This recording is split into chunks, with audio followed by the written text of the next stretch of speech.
Hey guys, Malcolm here from Willing Computers. Welcome back to my channel. Today we're going to go through the strip down, cleaning up, refurbishing, putting back together of a basic office system. It's an Acer Veriton. I know it works, or hope it works, and just show you how I go about refurbishing one of these systems. The basic steps that you need to take, and yeah, so we'll get into it. First of all, I'll just show you the machine I've got here. Acer Veriton, not a bad little machine. This one I believe is an i7 3770 with I think it's got 8 gig of RAM in it, so it's not a bad machine. Cruises along quite well, and yeah, let's get into it. So I will move my camera over and point it down so you can see what I'm doing here, just like that. Now I guess our first thing to do is to open the case. So on the back here there's 1, 2, 3 thumb screws. Good thing with these ones is the thumb screws are actually retained in the case, so when you undo them they don't come out, no chance of losing them. So we just undo them. Sorry, it's a bit shaky there. And then just pull on the back of the case, lift up, and the case lid comes off. Now, I'm not sure if you can quite see it there, but these things actually have a Cooler Master fan on the CPU heatsink, which is, I think, is quite good. Makes for a better cooling in the system. Now, yep, I've got the 8 gigs of RAM sitting in there. So the next thing that I'll do is pull the front of the case off. You'll see across the front here there's 3 tabs. Just lift one up on one of the corners. You'll see it'll flex a little bit, allowing you to allowing the tab not to lock back in. Second one, third one, and the front of the case just comes out like that. There we are, and we'll just set that to the side for the moment. Then the next part of these is everything's in caddies, which I find quite interesting. It was a thing, caddies seemed to be a thing back in the late 486s, 386s, and the early Pentiums. But yeah, Acer's sort of brought it back a bit here. I'm just grabbing a Phillips head screwdriver. This is my driver, right there, magnetised so I don't drop screws. And there's just a few screws. If I turn this around, you may be able to see there's actually one missing out of it at the moment, but there's a screw down here, and there's supposed to be 2 screws down here, but there's only one at the bottom. I'm not sure why my camera's wobbling around quite that much today. So we'll get the screws out. There's one. Put them on my trusty magnetised mat there.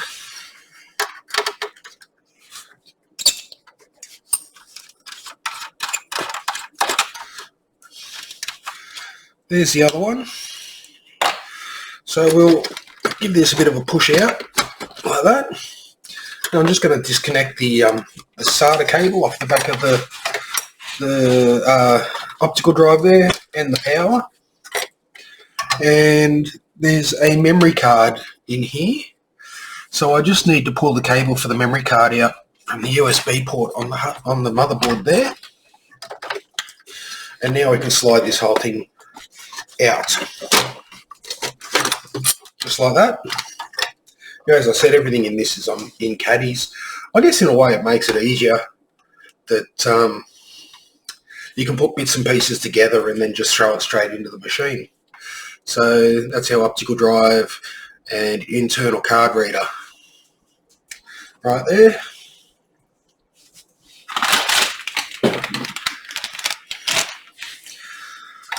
Next one is the hard drive caddy. This is where your hard drives go.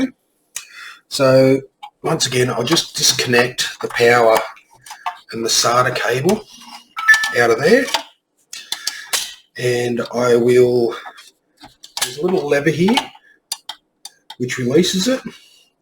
It's quite annoying, that camera now. I don't know what's going on there, why the whole bench is wobbling around so much. That's better. So you just push that little tab in, lift it out, and there's your hard drive sitting in there. This has a 500 gig SATA hard drive in it at the moment, so we'll just put that over to the side as well. Our next thing will be to unplug some wires, I guess. Those two aren't hooked up. These two are actually hooked up at the moment. It's a COM port and a serial port which were disconnected. But there are places on the motherboard for those to plug in. Down in the front here is a handy little tray that you put over top of the wiring to keep it under control. And all you have to do with that is just pick it up and it comes out. It just clips in. So we'll start undoing some wires. There's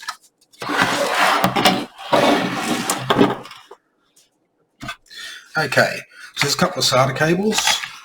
1, 2, we'll pull them out. We've got high definition audio, front panel high definition audio over here. So we'll pull that out. There's also a, up in this corner here is a speaker, and it's plugged in right next to the high definition audio. So we'll pull that out. There's a USB 2 header here. We'll pull that out. On the front of the case, there is a recovery switch, which hooks into a header on the board just here, so we can pull that out. This also has a case opening switch, so we've undone that one, and our front panel that all comes undone along that side there. We will take out the 24-pin power cable right there. Turn this around so you'll be able to see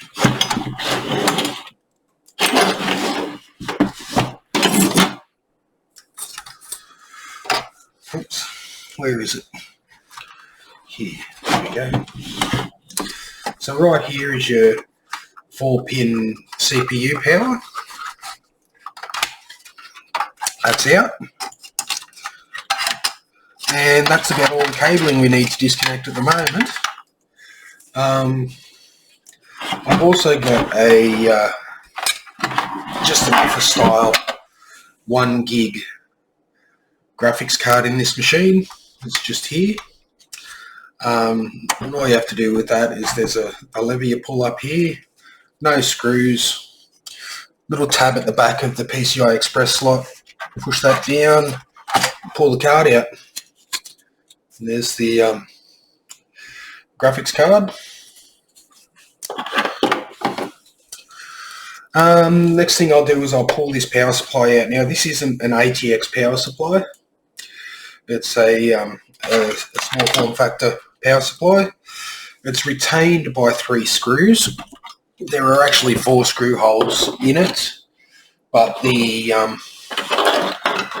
4th hole actually accepts one of the lid thumb screws. So I'll turn this around again. And here's our power supply. And we can just undo one screw there. Screw down the bottom here.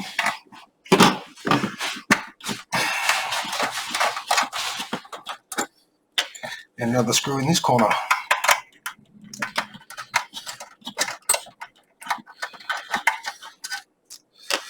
Okay, now there's a little bridge over here that helps control cables. So I'll pull the cables out from under that and the power supply just comes out.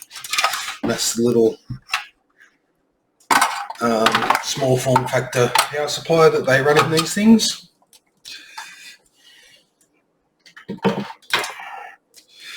So now basically we're just left with some front panel cabling and the motherboard.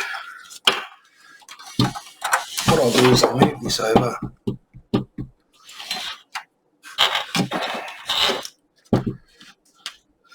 And see if we can get a shot down inside the case here as best as possible. And on this motherboard, it's basically a micro ATX board. There's a screw here, there's a screw here, there's a screw in here, there's one down the bottom here, there's a screw over in here that you can't actually quite see, there's another one just up a little bit from that, and there's one up the top of the board here, and then one in the middle again near the RAM here. So I'll just pull these screws out.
One more.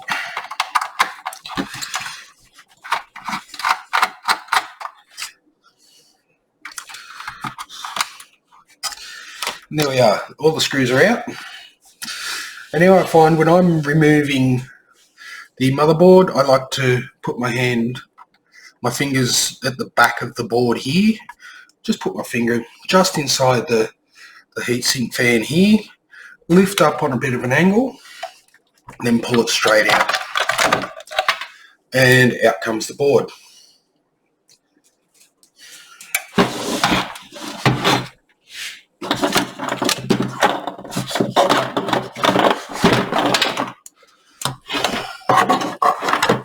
Okay, now I'm just going to remove the front USB and audio hub.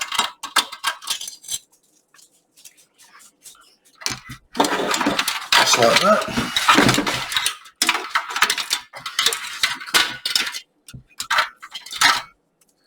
And that comes out nice and easy. I'm going to remove the power switches. And they're just clipped in. So that comes out like that.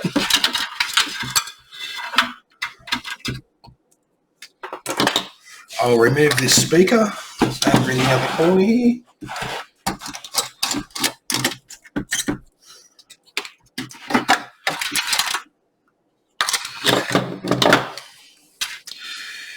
And basically all that really leaves is the serial and COM ports and the reset switch, well not recovery switch, and the case open switch. which I'll just leave in there. They're easy enough to deal with.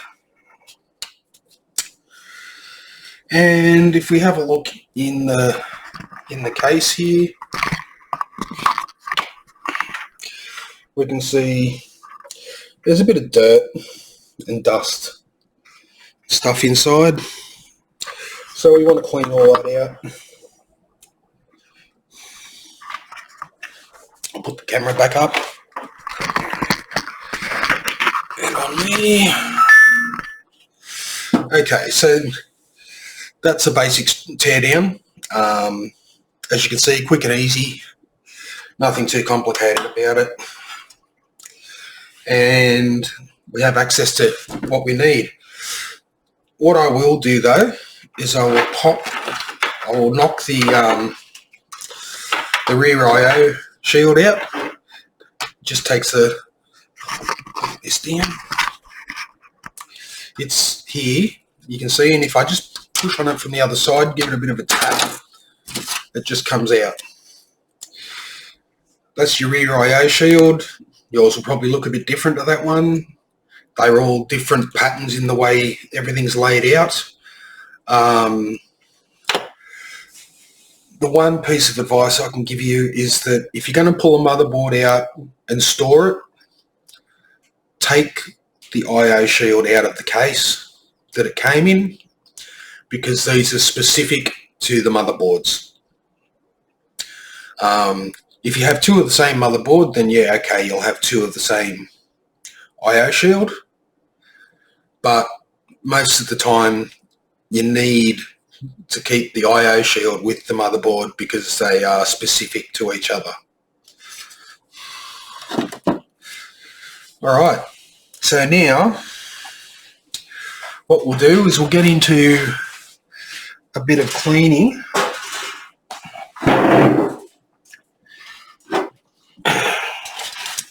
And my first port of call is the good old brake and parts cleaner. We can get most of the dirt and grime out with that. So I'll move back. I'll grab the board, the case, sorry, and I'll just give it a good spray out to remove that dirt and dust and everything.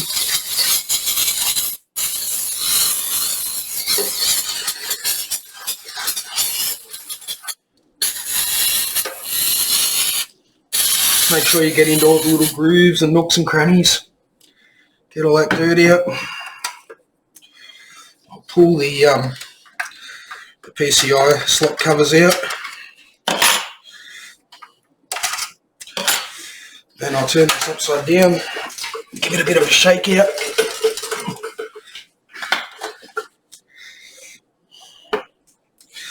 Got most of it.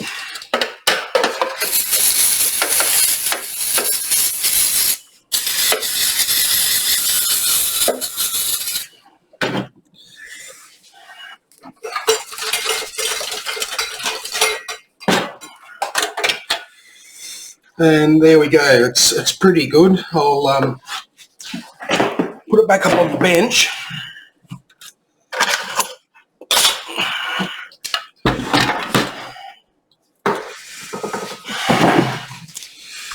And I'll get some wet wipes and I'll give it a wipe out to get rid of any excess dirt and stuff that's inside there. Just finish it up.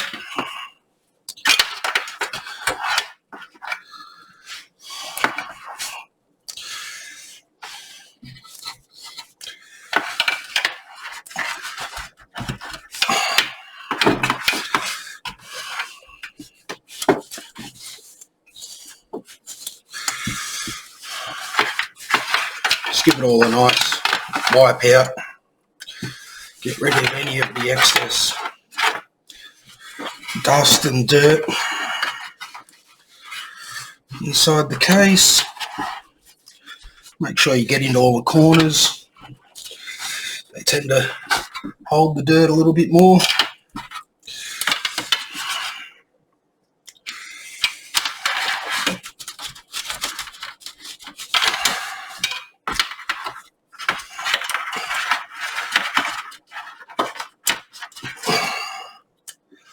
Yep. So that all looks pretty decent.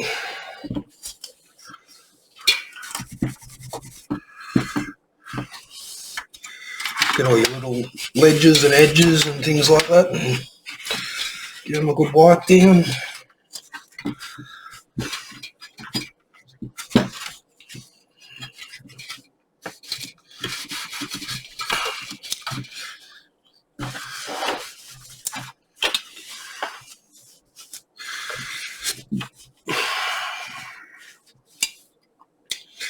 Alright, so that's the case pretty much cleaned out on the inside. As you can see, it's nice and shiny and clean and presentable for the customer. I'll just give these ribbon cables a bit of a wipe over. I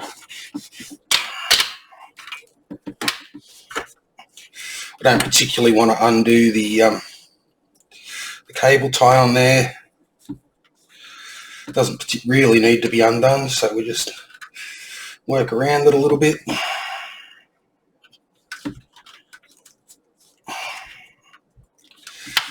Okay, now while I'm at it, I will I'll remove my sticker on the top here to tell me what was inside of it. Turn the camera around a bit, and I'll just go along and give the outsides of the case a bit of a tidy up.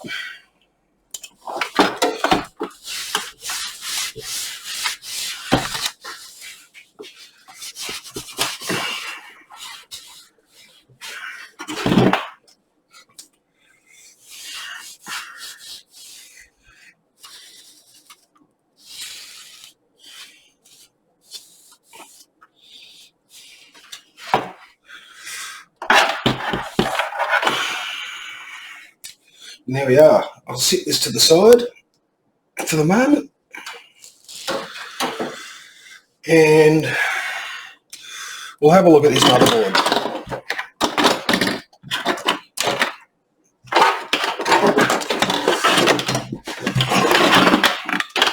Bring this over.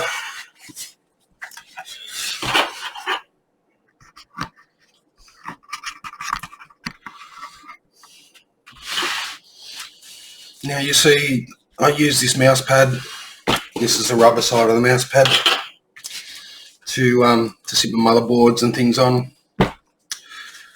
Stops it scratching up the bench. Stops any short circuits in the back of the motherboard.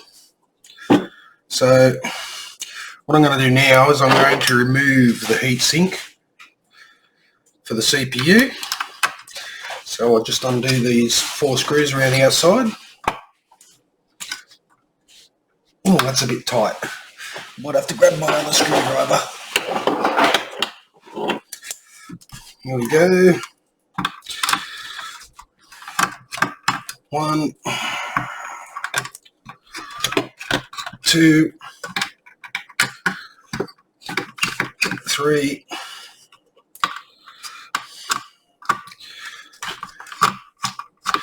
Now, it doesn't really matter about using the magnetized screwdriver on this because the screws are retained, so they're not going to run away on me.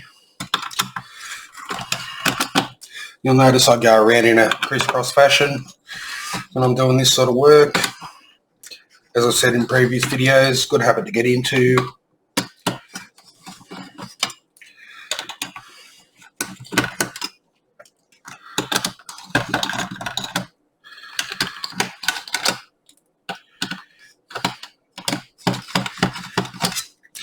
Unplug the fan from the fan header, and there we are.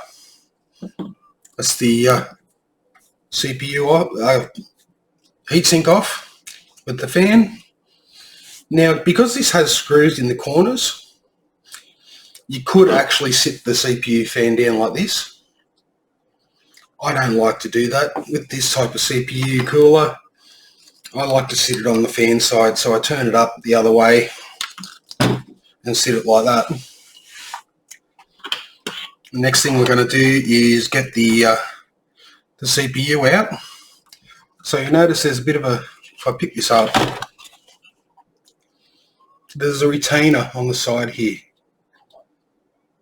Okay, what you have to do is put your finger or your thumb or whatever onto this bit that's sticking out there, push it down, pull it towards the memory, and then lift it up. And then when I pull it back, the CPU retainer will flip back. Now all I do is top and bottom of the CPU, grab the edges, pull it out, and that's our CPU. Now this has got fresh thermal paste on it, but I'll clean that off and I can show you how to reapply the thermal paste. And being an Intel chip, it has underneath it what are known as landings. It doesn't have pins. So you don't really run the risk of bending pins on the CPU, which is a lot easier. And when I put this down, basically I'll put it down on the heatsink in that way so that it's not going to damage it at all. So I'll just put that there. And then you can see this is the motherboard, and you can see that in the socket there, you might not be able to see it, but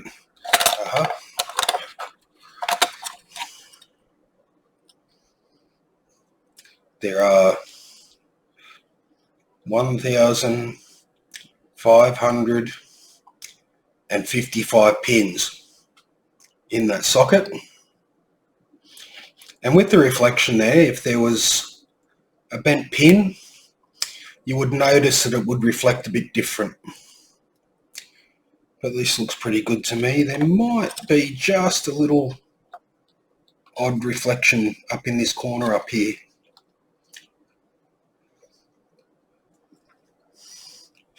But I don't think it's enough to worry anything. I might have to have a closer look at that, but yeah. That's your socket for your CPU. And we'll just close that down at the moment.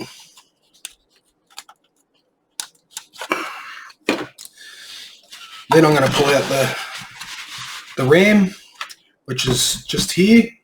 It's got 4 sticks in it. They're 2 gig each. So it's got 8 gig of RAM in it. And all you have to do is go along and push these little clips at the top down, push the little clips at the bottom down, and then you can remove your RAM.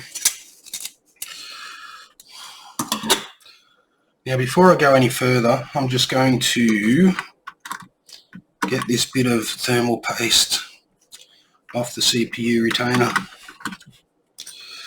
so it doesn't end up in the socket.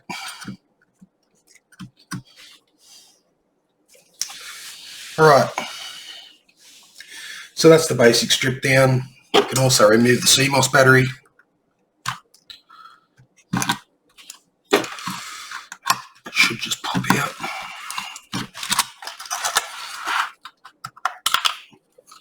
There we go.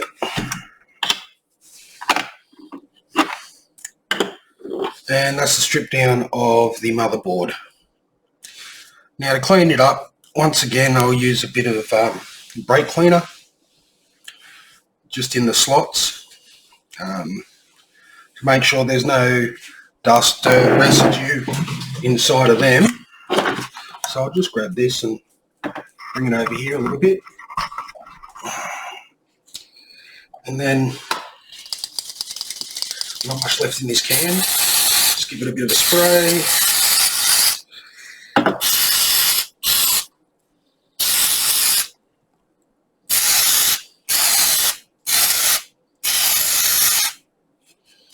I'm just getting the re-rio there. Alright, so that's gone now. I'll have to get a new can of that. I don't think I've got another can at the moment, but that's okay. It's done what it needed to.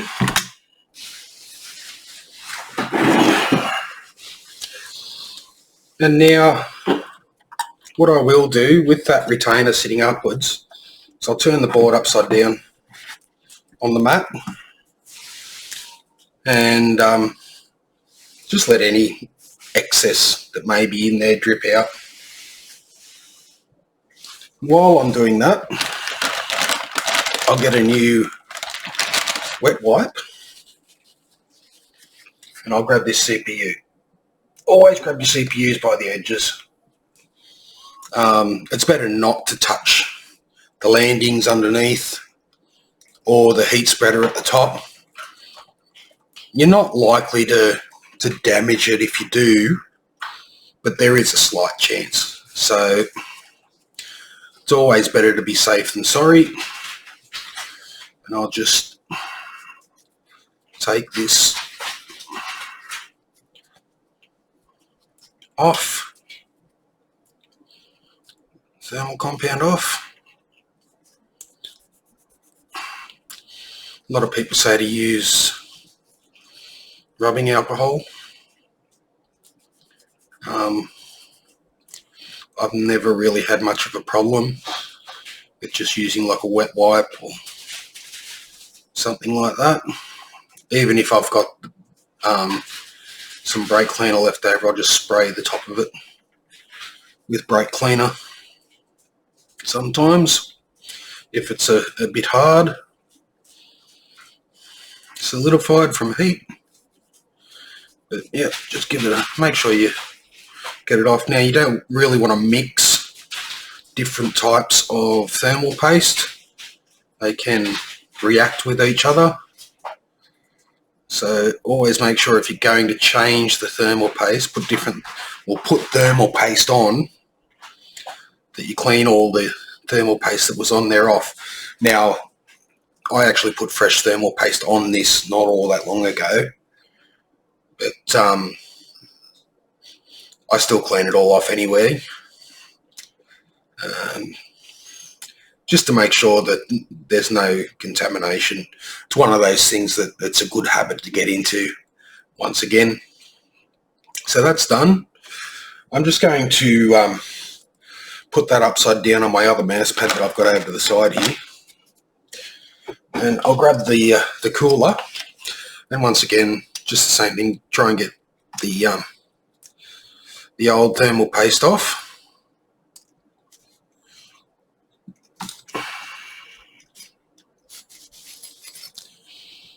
Now, in case you didn't know, most thermal pastes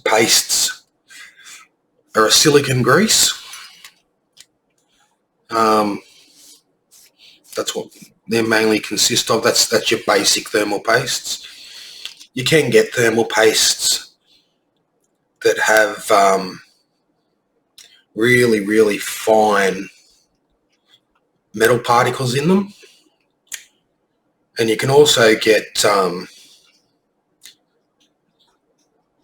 thermal conductor that is just gallium and those sort of liquefied metals. But they're not something that I would suggest you leave on a CPU or heatsink for a long period of time. There's something that most people use if they're doing extreme overclocking and those sorts of things, and they don't tend to leave it on there for a long period of time. So anyway, I'll just grab another wet wipe and clean the fan up a bit. Now, if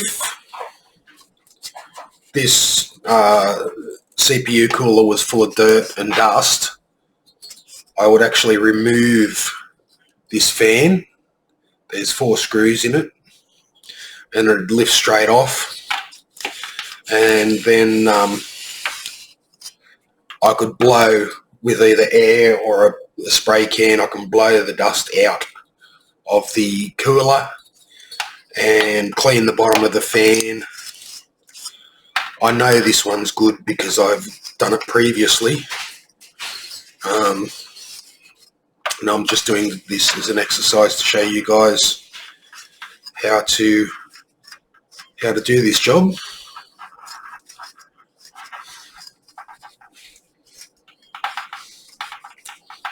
So that should be pretty good. Once again, I'll turn it upside down. Now I can bring the CPU back over and put it on the cooler once again. And I have actually got a little bit of thermal paste on the CPU landings. I don't know if you can quite see it there, but right there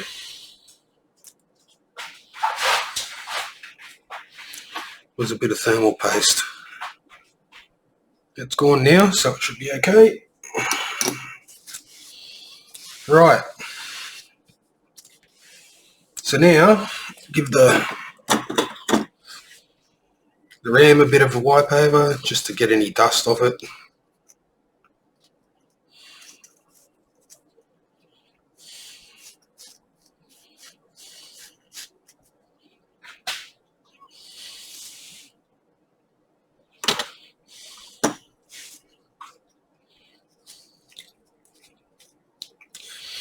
And this RAM that I've got here, that I've got in this machine, I picked it up off eBay. It was 16 gigs, so it was 8 sticks of RAM. And I picked it up for $30, I think it was, which is a good price. And the reason I got it so cheap was that the guy that was selling it, it's ECC RAM, which is it's server RAM with error correction checking built in, and he was of the opinion that it wouldn't work in a standard system. Now I was 80% sure that it would work in a standard system, so I just put in a bid. I believe I was the only person that put in a bid. I put in a bid on it and I won it. And yes, when I did put it into the systems, it did work. So I'm not sure about DDR4. I would think it'd be the same. But with these DDR3 sticks, ECC RAM, most of the time it'll work in most systems.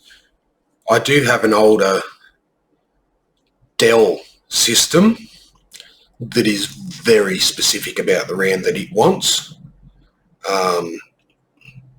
It wants 3600 low density,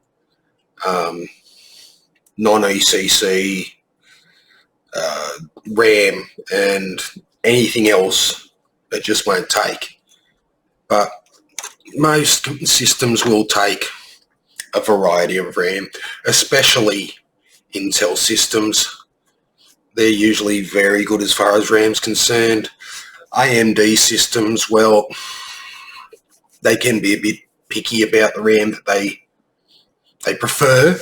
Like, they may boot up and they may run with most RAM, but you'll find that they're not 100% happy.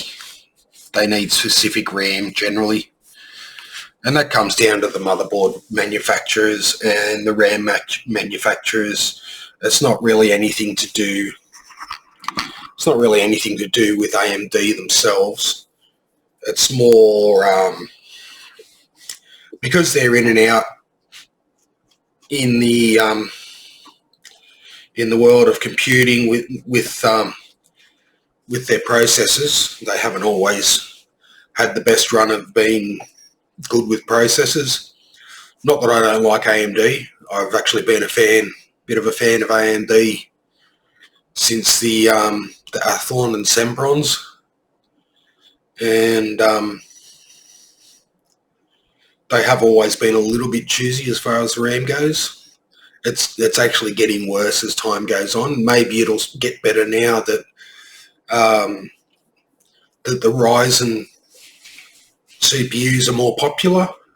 Maybe the board manufacturers will start looking after them a bit more.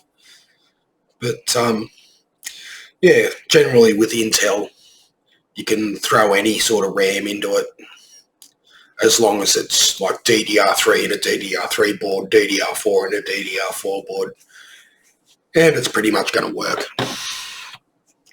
So just be mindful of that. If you're doing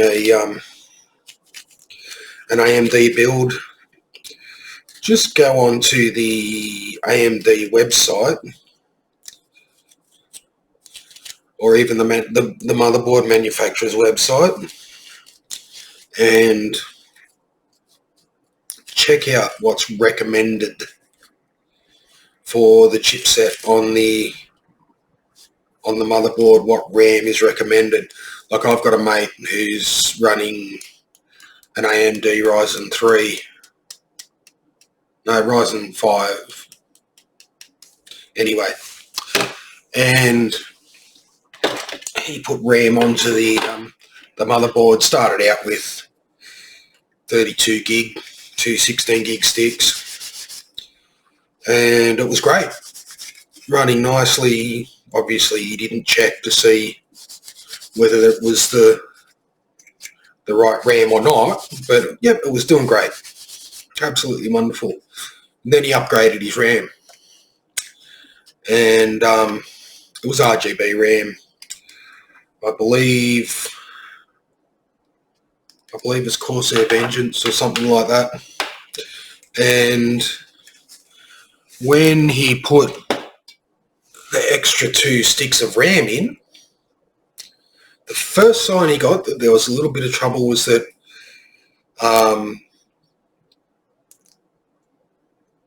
the IQ program wouldn't control the RAM slots properly for his lighting. And he thought that was a bit odd, and he actually rang me and asked me how to fix it and all this sort of stuff. And I sort of made a few suggestions, but then I mentioned to him that it may be an incompatibility, and he was like, "Oh, but it worked so well when I only had the first 2 sticks in." And I said to him, "Yeah, well, it could be that, yeah, that's compatible with 2 sticks of RAM, but it may not be compatible with 4 sticks of RAM." So he went in and looked it all up, and it wasn't shown. The RAM he was using wasn't shown as compatible RAM. So he can't run SMP. The computer just keeps boot looping on SMP with 64 gig of RAM on it. So he's had to turn that off. And his lighting doesn't configure correctly. But at the moment, he's not going to go out and spend another $300 on buying 64 gigs of compatible RAM. He's just going to put up with it for a while. Yeah, so that's just a little bit of a story to keep in mind if you're working with AMD stuff, which I don't have a problem with at all. Just be mindful that you may get some compatibility issues there. So, right, that's most of the stuff cleaned up. Come back down to the board here. I'll flip it back over. And we'll open up the CPU tray.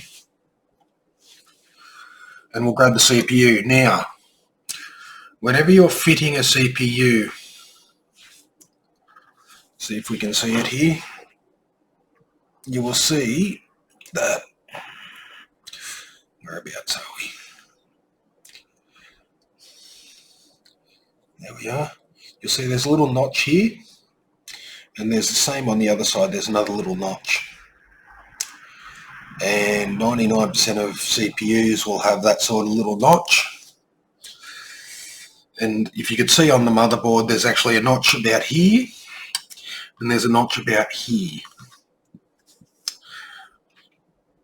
So what you want to do is line all those notches up with each other. Sorry. And place your CPU in. Now be careful. Don't drop your CPU in from a great height or anything like that, because you're going to damage those pins. And once those pins are damaged or bent, you might be able to straighten them out enough once. But if you do it again and you try and straighten them out again, you're going to snap them off. So just be very, very careful with how you put it together.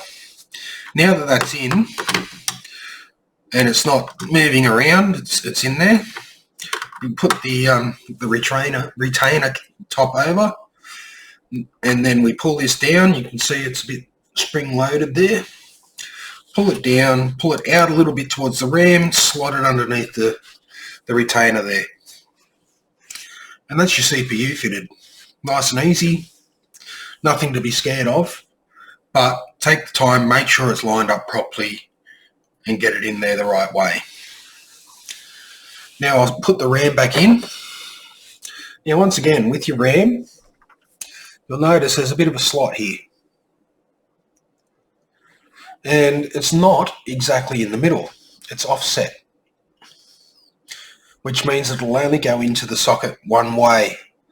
If you look at your slot, you'll see that there's, and you can actually just see it there in that picture, right there, and right there in these blue ones. You can't really see it in the black ones. There's a slot goes through there, and it's offset in your DIMMs slots. So just make sure that you get it the right way around. I find if you're not 100% sure, lay the DIMM sideways like that. And if it was up that way, you would see that the slot in the RAM and the slot in the DIMM slot don't line up.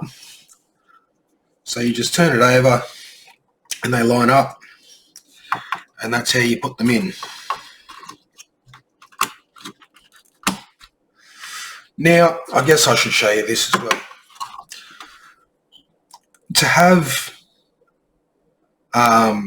dual channel or quad channel running in your motherboard correctly, you generally need to separate your RAM sticks. Now on this board, if you're only using 2 sticks of RAM, you would go in the 2 blue slots. So you would go in this slot here,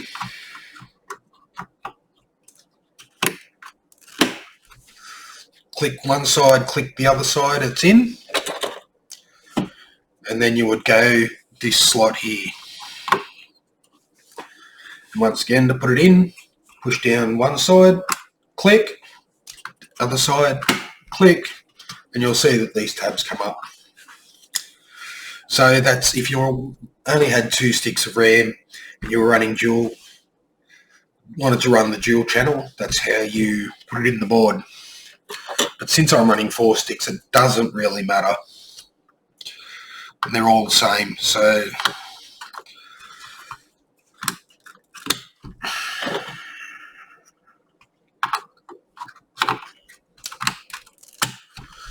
that's all our RAM in the board. Next, I will put some thermal paste on. This is the thermal paste I use. I get it from a local store. Can't quite see what it says there. Chem Tools. That's a 10 gram heatsink compound tube. It has a bit of a wedge on the end of it, which I find quite handy. You can use it to spread the thermal paste on the top of your CPU. Now, a lot of people, they say, oh, you got to put your thermal paste on a certain way, and most of them with this sort of heat CPU would say you got to go in across like this with a dot in each open area. And you know what? If you want to do that, go right ahead. I think that's an excessive amount of CPU paste. I generally put a dot in the middle and then spread it with the back of this. But just as it is, I'll just spread it out so I know myself that it's going to cover the whole area. And yes, it is an excessive amount of CPU paste, but I was just trying to show you the way some people say it has to be done this way. So there we are. Now you don't need to put any thermal paste on the bottom of the heatsink. It's already on the CPU.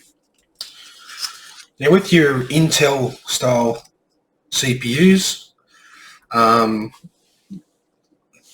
mounting screws or mounting clips or whatever is on your CPU, they're always in a square pattern like this. So it doesn't really matter which way around you put your heatsink. On an AMD system it does, they're generally offset. But with this, basically the way I'll do it is I'll plug the fan into the CPU fan header there, and then I will turn the CPU until it takes up most of that excess cable, and then I'll put it onto the CPU. Now I might go back to the other screwdriver. And now when you're doing this up, just put a little bit of pressure on the top of it. Start in one corner. Whoops, it's not sitting quite right. There we are. And just do a couple of threads on each screw. Going corner to corner, crisscross pattern. Once the first two are started, then you can kind of let go of it.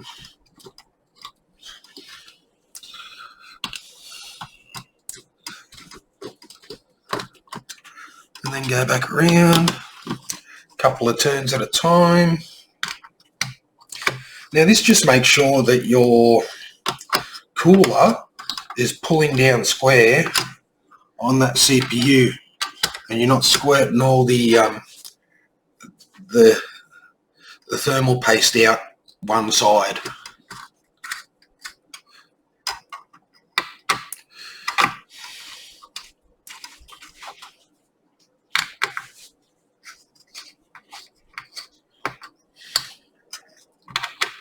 Now these will screw down till they come to a dead stop, which they are doing on this turn around.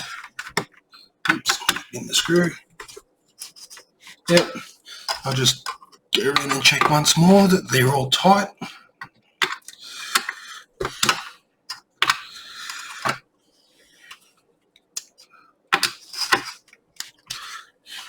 Alright, so that's the CPU cooler and the RAM back on the board.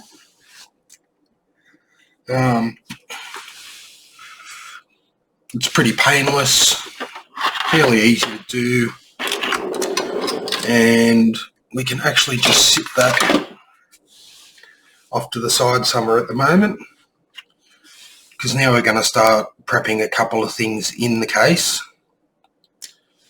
Well, no, sorry, I want to bring the case up so I can start putting it back together. So I'll just move this over. And I'll bring the case up. And here we are. Here's our case back. Now the first thing I want to do is put the I/O shield back in. Generally with these you'll find that your audio slots, which is these three holes here, that's your audio sockets. There might be 6 of them or 5 of them, but these smaller holes go closest to the PCI sockets. So when you're putting it in, make sure that you put these smaller holes closest to the PCI sockets.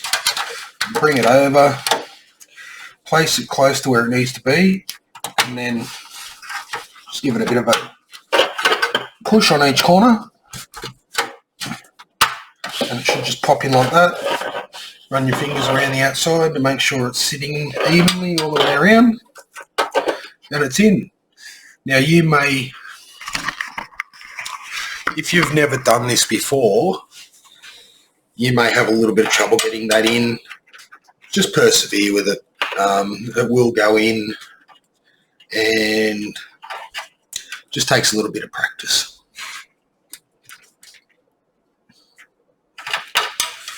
All right. Now what we'll do is we'll drop the motherboard in.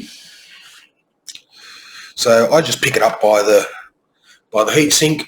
Heatsink screwed on. I can actually shake the board around by the heatsink, and it's not going to go anywhere. And once again, put my fingers underneath here and in the fan hole. And then I'll turn this camera back around. And we can go in on an angle like this. Make sure that all your sockets line up on the I/O shield, and it'll go into position there, and then you just drop it down. And usually one of the standoffs will come up through the little hole on the board, and it'll hold it in place so it won't move. And then you can just go about screwing your motherboard screws in. There's my screwdriver. Now this is often better with the magnetised screwdriver, so you can hold the screw in it, and then come down and just start these screws. Don't put them all the way in. And generally you'll find they're a slightly different shape to the rest of the screws. The ones in this one are a domed top screw, and anything else to do in the case are hex top screws. So just separate them out so you know which one's what. We'll just come down, put a screw in here, and we'll put a screw over here.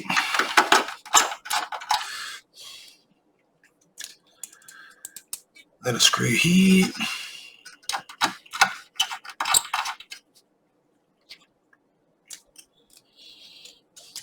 Another one here.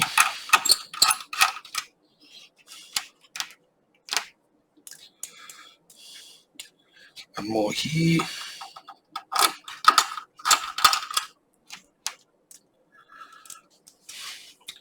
One in there.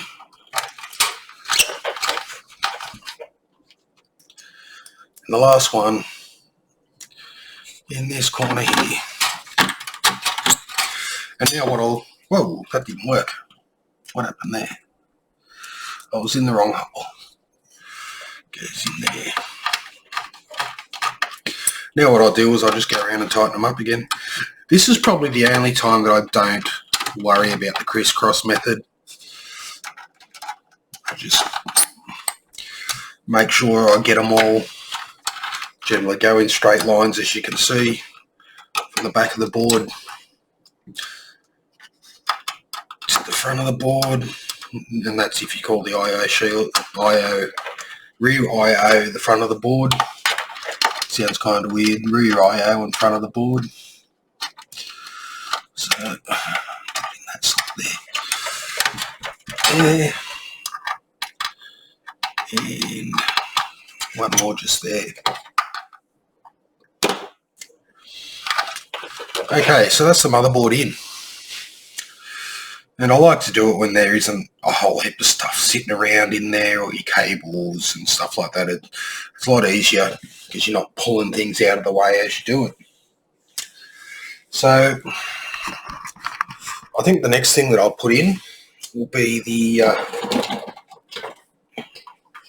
power supply.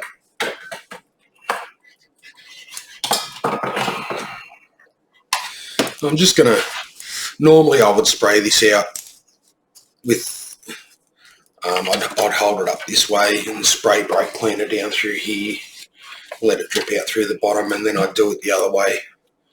And then I'd sit this up like this, somewhere to dry. But I have cleaned up this system before. I'm just doing this as a demonstration for you guys there. I know it's clean, so I haven't done that. But I will give it a quick wipe over just to make sure that any excess dust that's been getting around isn't on it. You would have seen the sawdust and dirt inside. I had a little bit of an accident in my shed out here with a bag of sawdust, and I blew all the sawdust out with a yard blower, not really thinking it at the time, and I got sawdust into all the computers that I had sitting down low on the shelves. So I've had to go through and redo them, and this is why I'm doing this one now. So basically everything is clean. It's just needs a re-going over because of the sawdust that ended up in there. I'll drop this back in, and I'll turn it around, and then I'll bring the camera down so you guys can see. Okay, so we'll just push this back up into its area there, and I'll grab a screw, and I'll go in this corner here, and hopefully it'll line straight up. No, what happened there? It's a bit hard because I'm trying to make it so that you guys can see, but I can't really see what's going on. And there we go. That one's started. Now remember, I said when we started pulling this apart that this hole here,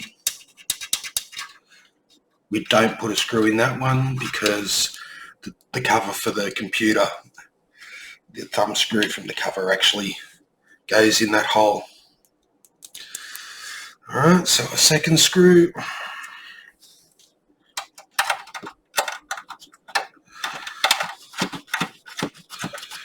In there. And then a third screw.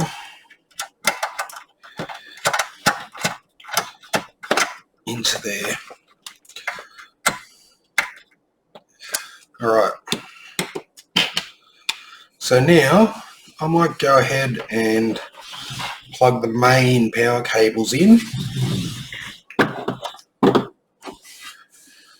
So we've got our 24 pin plug here, standard across most ATX, ITX systems these days. Some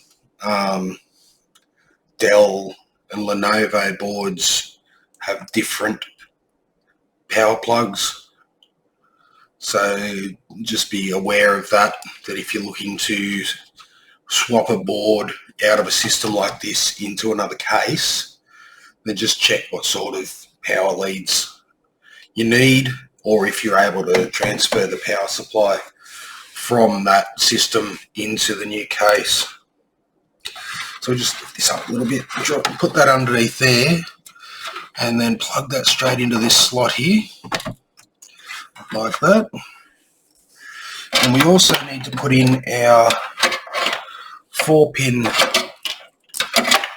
CPU power.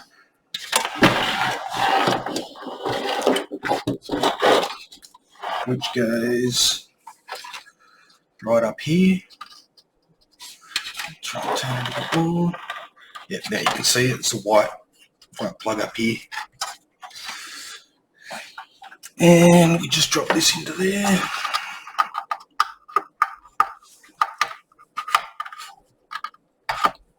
And there we go. So that's your two main powers for the motherboard connected.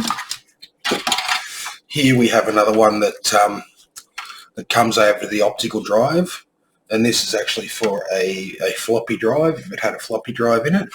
So at the moment we'll just sit that in under there with the main power lead. And these two here, they're for hard drives. Start a power plug for hard drives. So I just like to set up to the side somewhere like that. It's out of the way.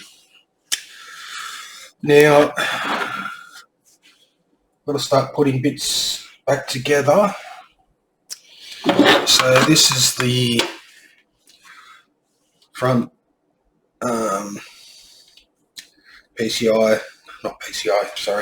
front USB and audio hub. And I'll just give it a bit of white, make sure it's nice and clean, sanitary. Now you'll see one side it has screw holes, the other side it has a bit of a lip.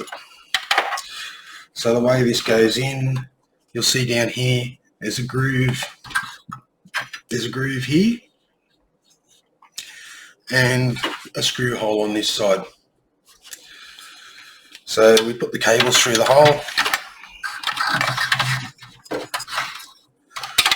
then we slide this edge into that groove, and then just push it in like that. And then we can put a screw in. Just go back this way.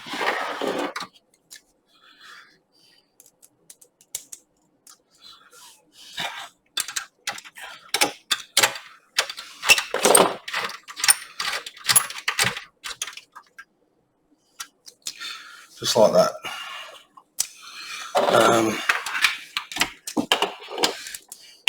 This is main power switch and LED lights. So it goes in, you'll see just here, there's a slot there. The cable goes in through there. And up here, there's a bit of a slot just over here. I think it's, yeah, there's that one there. And this has got an edge on here. I'm not sure how well you can see that. But you just slide that into that little slot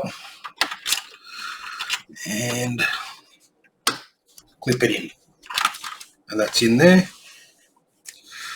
We'll get the PC speaker. Now it's got a screw section there, where, and then on this side you'll see there's a bit of a slot there. So what you do with this is you bring it over, get these wires out of there, just put them in there so they'd be out of the way. Get them out. Bring this over, put that edge in, and then at the top here you'll see there's a screw hole here that goes over the top of that screw hole.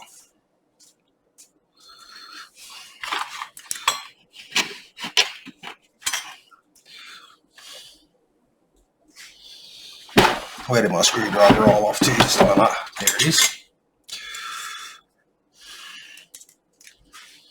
And you just screw that in,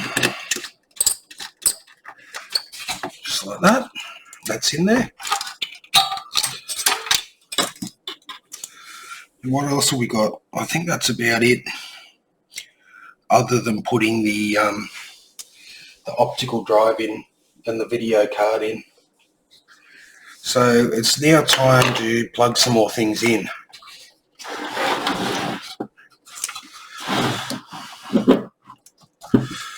So I'll start with some smaller things first. Now this one is the system recovery switch, and because I've done a few of these, I know there's a little, next to that yellow header there, you can see this little yellow white one, and it goes onto there.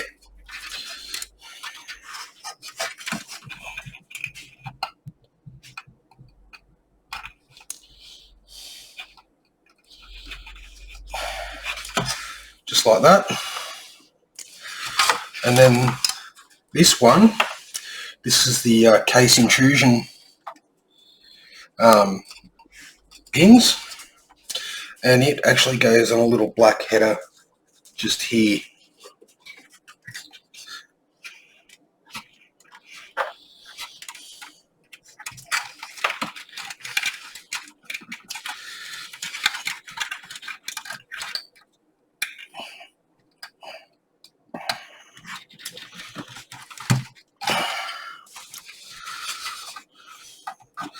Just like that. There's a little switch in under here, micro switch. Now I will start with the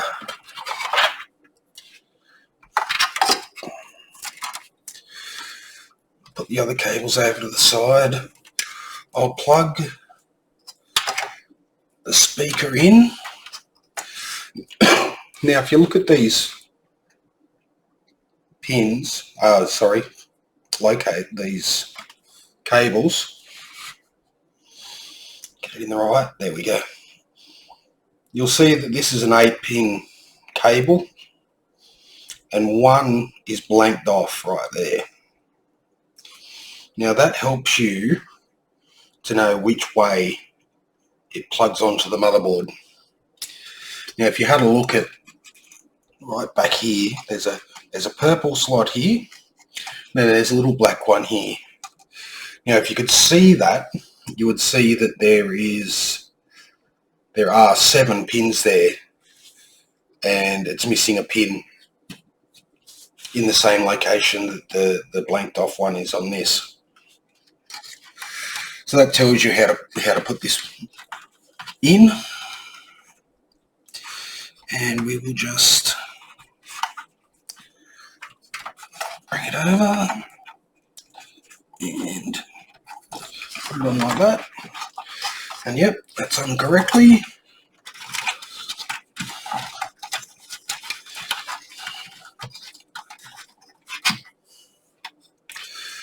And now we will look at this one's HD audio. And you will see that it's very similar. This is a 10-pin cable and one is blanked off. Same with this purple plug up this end. There's 9 pins there, one blanked off, one pin missing, which lines up with that blanked off hole. So we just bring it down and plug it into there.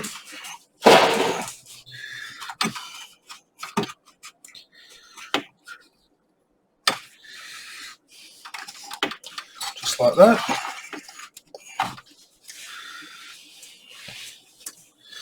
And then the other one here, that's a USB 2 cable.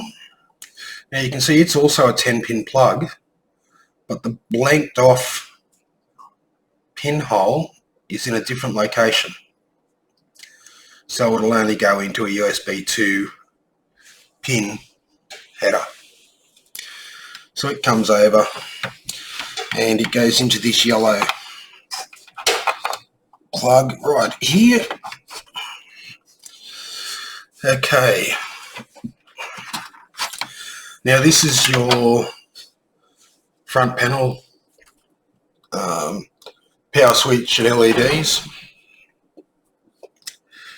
and it will run across, and over here there's a set of pins over here which is for the power switch and LEDs. So we'll just run over to that, and once again, if you look at it, this is a 14 pin cable and one of them is blanked off, and down here there's 13 pins, one missing, and that tells you how this lines up in there.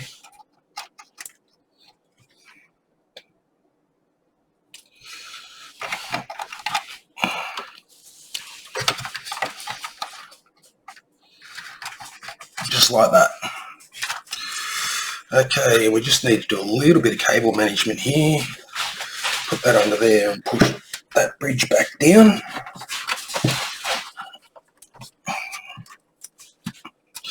Try and keep this down a bit. Make sure all our wires are reasonably neat and tidy there for the moment.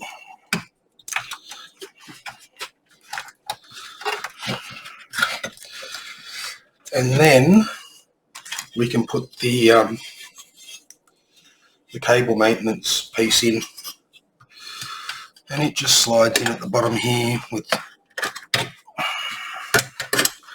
two little lugs that go underneath there. And then make sure the cables that you need out are out. Nothing's snagged. And you just doesn't want to stay there at the moment. Pop it in like that.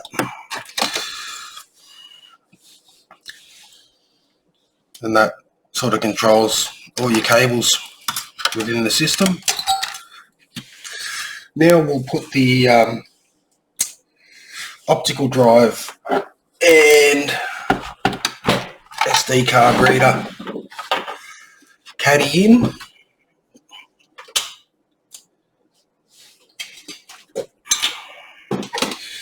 Now there is a cable on this, and it's actually, if you look at it, it's the same as a USB one, so it plugs into a USB 2 header. Just make sure that goes in first, and then we slide this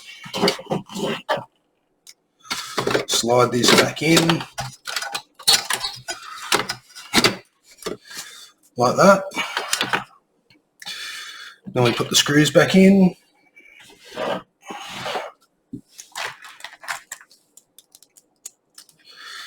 So this one here.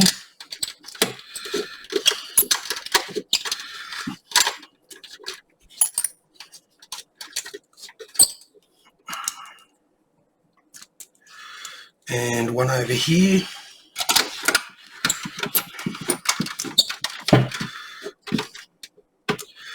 Just like that. And then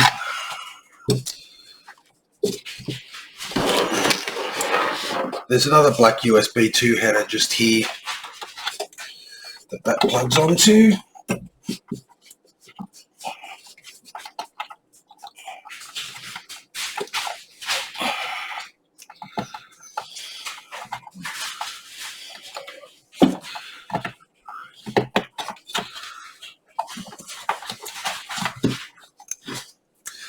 And there we go. And now what we can do is we can take this SATA and floppy drive power connector,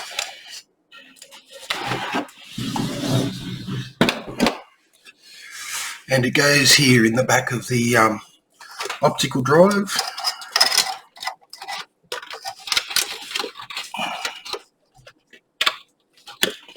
Just like that.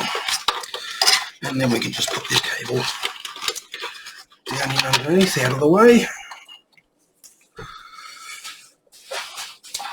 And the last thing really to put in is the hard drive caddy, which is here. And I can pull this out for you and show you how this works. Instead of having to use screws and things these days, they just pull out like this. They've got a couple of pins in the side of the caddy there. You can see there's a pin there, there's a pin there, same on the other side. You just put your hard drive in, line it up with those pins on both sides, and that holds it. And then it just slides in. Yeah.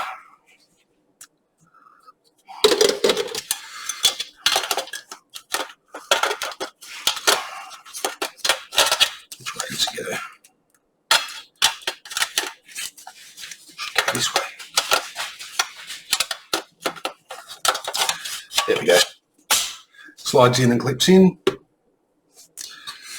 And then this, now there's, I don't know how well you can see it, but there's a runner there, and there's a runner there, and there's two grooves. One here, and they just line up.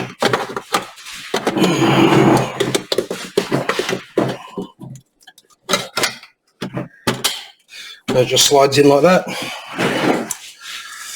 And then the worst thing with this system is actually getting the hard drive power in. So it has to go that way. We'll put the SATA cable in before we put the hard drive cable in. So next, I need some SATA cables. Pardon me.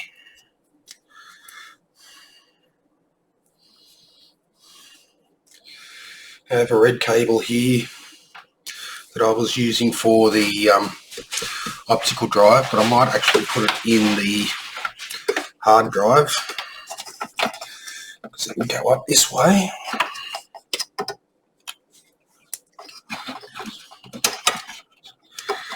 This I could have connected before I slid the hard drive in, but the power cable you can't.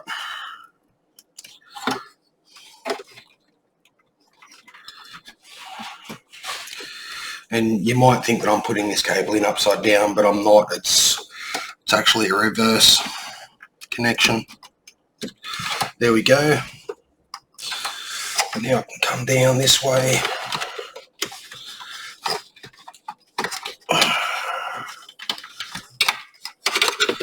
And go through here. And come over to here. Plug in.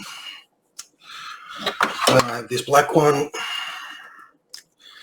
which I'll put on the hard drive. This one goes down. That's why I wanted to swap them around. Goes into there, comes down,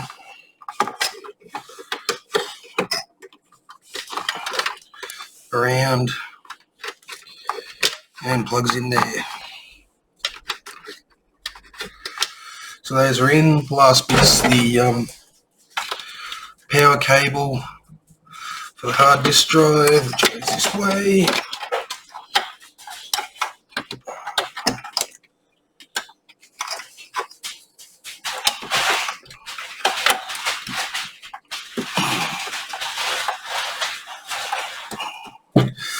That's on.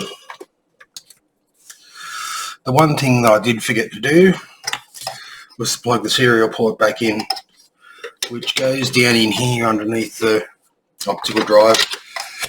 I don't use them, but they actually fill holes in the back. I'll fix that up at some stage, but it goes over into there. This one I can get to. It's just down in near the 4-pin plug for the CPU. Down here. This is your COM port. Another plug that most people don't use these days. Just like that. And then I can put the graphics card back in.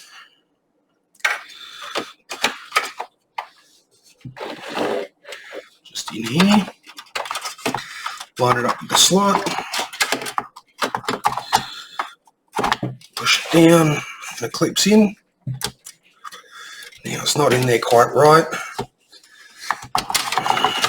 There's a spring-loaded retainer here, and if you don't line the card up right, it sits off to the side a little bit. So I'll just do that again. There we go. Now it's sitting correctly. And then I've got the 3 blank plates that go in here. It's the first one.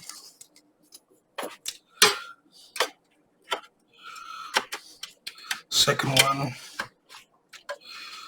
Once again, you can see they want to spring back with those spring-loaded retainers. It just helps to stop them from rattling when they're actually in there. They do make a pain of themselves at times. This one comes across, this one goes there. Right, now I find if I put my fingers in there, then I can close that down. Okay. So we're pretty much back together there, folks. I'll just put the front back on the case, which is up here.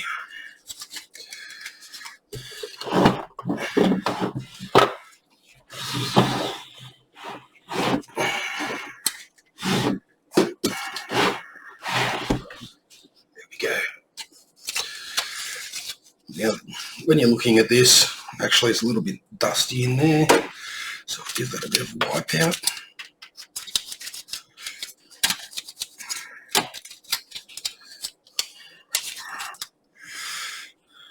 When you're looking at this, you'll see that there's some little legs that go in at the bottom there. So they slide into the base of the case, then you just pull it up, clip it in. And that's it. That's on. Just give it a bit of a wipe.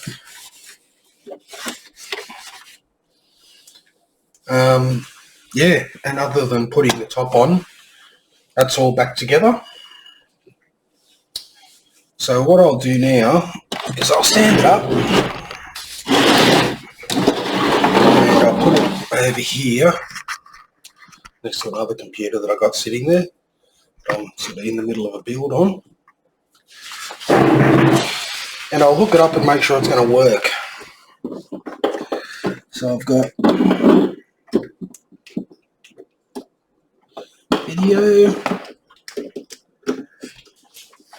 I've actually got it upside down at the moment. But that's okay, it'll work fine upside down.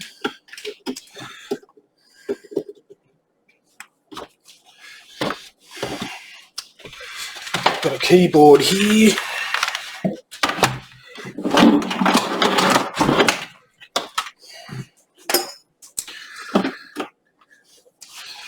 And I've got a mouse here.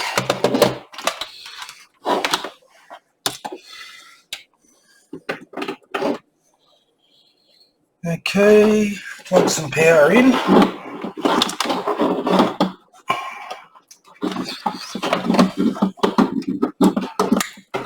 There we go.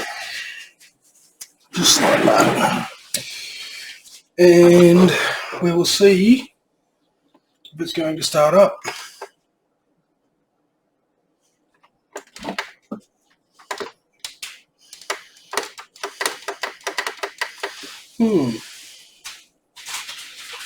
Doesn't seem to be doing anything at the moment.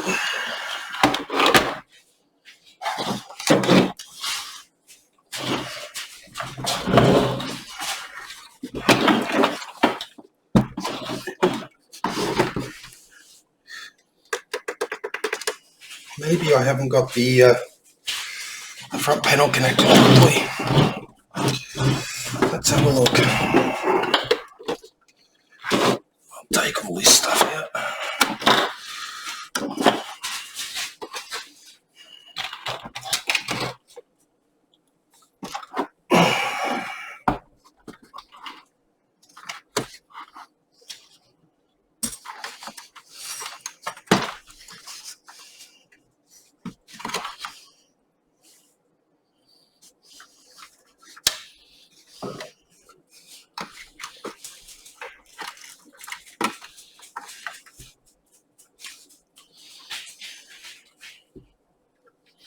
Now I know the CPU battery's not in, but that shouldn't stop it from powering up.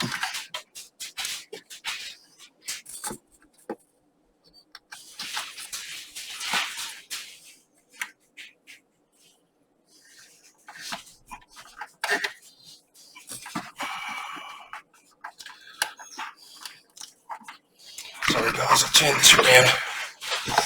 It shouldn't stop it from powering up just because the CPU battery's out. I mean, not the CPU, the BIOS battery.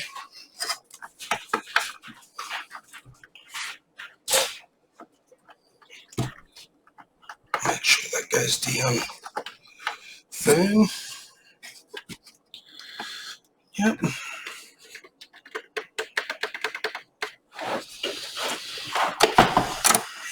Alright, we'll try again.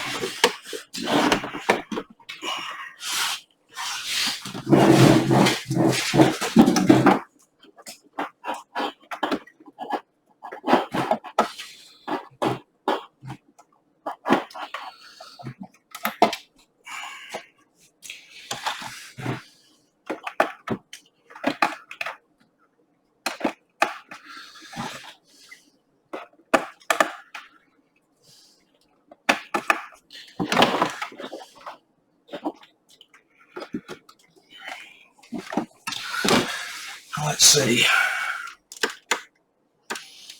Nope.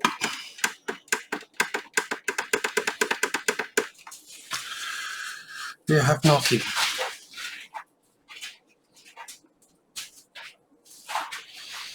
So I wonder if that power supply is faulty. I should have another power supply. Yes, I do. Another power supply.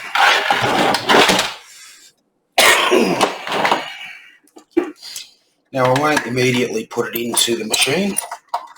I'll set it out to the side and hook the two main power wires up. And we should at least see if the system's going to fire up then.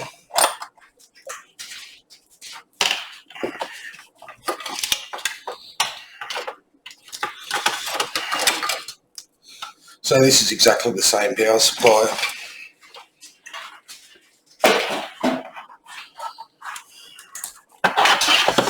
What I'll do is I'll pull the front cover off, like that. Undo these two screws.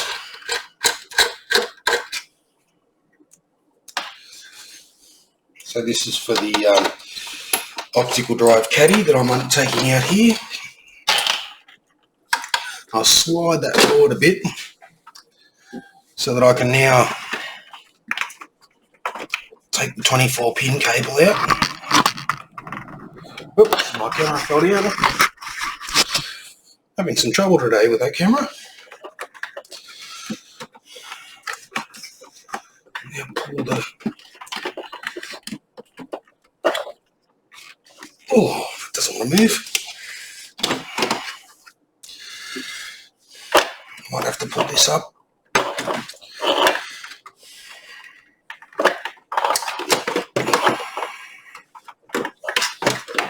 Pull the 24 pin out. I'll pull the 4 pin out. Where is it? There it is. Now this power supply.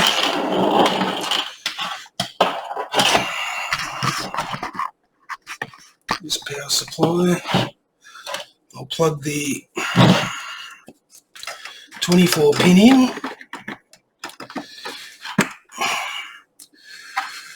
And I'll plug the 4 pin in.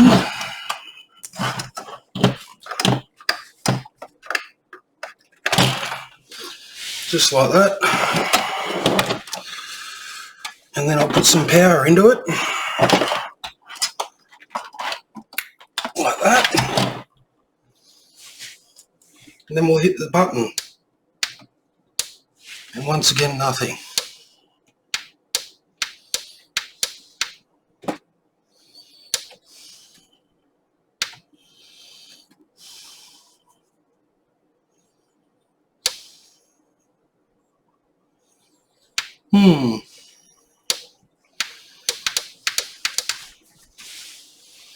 Interesting.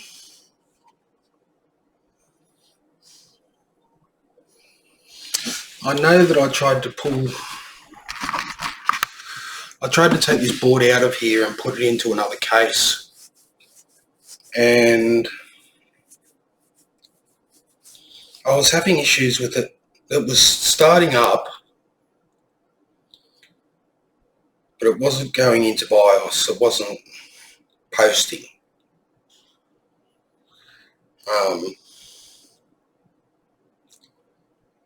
So maybe this board was on the way out. That's okay in one way. I've actually got another one of these Ace of Veriton machines down on the floor here with an i5 in it. So I can pull the i5 out of that one. I'll go through this one and see if I can get it to work. But I'd say I've got a faulty motherboard. But all the things that I showed you are how I do these machines, and I've done quite a few of them and I've never had a problem. So that's all the steps that I take. It's just this motherboard's decided that it doesn't want to work anymore. So anyway, as I said earlier in one of my videos, I was going to show you how I strip down and refurbish a computer, and that's how I do it. Unfortunately, it's turned out that this one doesn't want to go at the moment. So yeah, sorry about that, folks, but that's the way things go in this industry sometimes. Sometimes you put in all that sort of work and it doesn't turn out. So what has it been? 2 hours nearly of work to do that. What is it? An hour and 36 minutes to do all that and put it back together. But at least I got to show you guys the process that I go through, how I do everything. So it's not a total loss. And as I said, if this doesn't work, I can pull the processor out of it. This one's an i7, the other one I've got's an i5. And I can swap the processor over, and it's actually got more USB slots on the front and stuff like that. It's got a better inbuilt speaker than this one, but it doesn't have the card reader.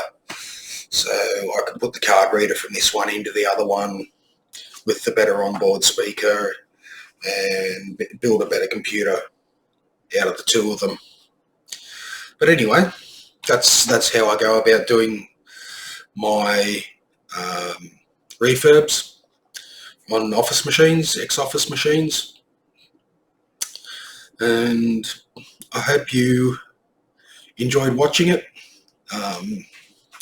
Gave you a bit of an idea and a sneak peek into what's involved in this industry and the heartaches that come with it sometimes.